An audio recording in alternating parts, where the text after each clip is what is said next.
আসসালামু আলাইকুম, কেমন আছেন সবাই? আশা করি সবাই ভালো আছেন। আলহামদুলিল্লাহ আমরা অনেক ভালো আছি। আজকে আবার আপনাদের সাথে দেখা হলো আরেকটা নতুন ব্লগে। তো আজকে আমি সাহিলের বাবা, সাহিলের চাচু চলে যাচ্ছিলাম আমাদের বেইজের মধ্যে। আজকে ছিল সাহিলের সুইমিং পুলে যাওয়ার ডেট। তো সেই সূত্রেই আমরা যাচ্ছিলাম আর কি।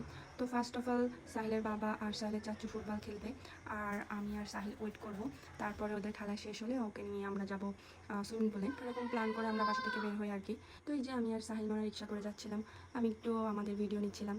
তো সে দুষ্টু ছেলে চশমা মুখের উপরে রেখে দিচ্ছে, চোখে না দিয়া। তো আমি বারবার ওকে বলতেছিলাম, বাবা চশমাটাও উঠাই নাও, চশমাটা চোখে পড়ো না। সে কোনো মতেই আমার কথা শুনবে না, সে যেটা বলবে ওইটাই।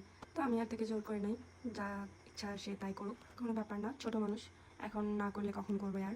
তো ওই যে আমরা দেখতে দেখতে যশোর এয়ারপোর্টের সামনে চলে আসছি। তারপরে আমাদের হচ্ছে গার্ডরুম পড়বে। রিক্সাওয়ালা মামা ভেবেছে এইখানে, তো আমি বললাম না মামা এখানে না, আরও সামনে চলেন। তো উনি আরও সামনে যাচ্ছে আর কি। সাইলের চাচু আর সাইলের বাবা অলরেডি পৌঁছে গেছে, তারা খেলা হয়তো শুরু করে দিছে। আর আমরা এখনো গেটে। তো এখান থেকে আমি আর ভিডিও নেই নাই, কারণ গার্ডরুম বলে কথা, এখানে ভিডিও নিলে প্রবলেম হতে পারে, ওনারা যদি দেখে ফেলে। পরে আমি ক্যামেরা অফ করে ফেলি। তো এই যে ফাইনালি সাহিল মামা চলে আসছে, এখন সে খেলাধুলা করতেছে আর বাবাদের জন্য ওয়েট করবে কখন তাদের খেলা শেষ হবে আর সে সুইমিং পুলে নামবে। এখানে ওই দিন আবার ঝিরিঝিরি বৃষ্টি হচ্ছিল, মাঠটা ভেজা ছিল, যার জন্য সাহিল মামা সেইভাবে খেলাধুলা করতে পারে না। যে স্লাইডারে উঠতে যেও নেমে গেছে, কেননা স্লাইডারের সামনে অনেক কাদা পানি ছিল, আর স্লাইডটাও অনেক ছিল, ময়লা ছিল, এই কারণে সে নেমে আসছে। তারপরে তাকে আমি দোলনায় উঠাই দিই, দোল দিচ্ছিলাম, আর সে বলতেছে মামা আরও জোরে দাও। তো সে ছোটো মানুষ, তাকে তো বেশি জোরে দেওয়া যাবে না, যদি ওই দিক থেকে আবার উল্টে পড়ে যায় তো ব্যথা পেয়ে যাবে। তো আমি যতটা সম্ভব কমাই দেওয়ার চেষ্টা করতেছিলাম দোলটা। তারপরে কে শুনে কার কথা, সে বারবার চিল্লাইতেছে মামা জোরে দাও। এখানে মূলত দুইটা খেলার মাঠ আছে, তো সে এই মাঠটা রেখে আরেকটা মাঠে চলে আসে খেলার জন্য।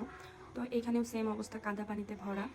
স্লাইড দিয়ে তার প্যান্ট ভিজিয়ে ফেলছে, কাদা মেখে গেছে। পরে আমি তার ইনটা খুলে দিই, তার গেঞ্জিটা একটু লম্বা ছিল, যার কারণে আর দেখা যাচ্ছে না প্যান্টের ময়লাটা। সাথে সাথে সে ফুটবল খেলতেছিল, আর এখন সে করে বৃষ্টির পানি মুখের মধ্যে নিচ্ছে, বৃষ্টির পানি খাচ্ছে সে।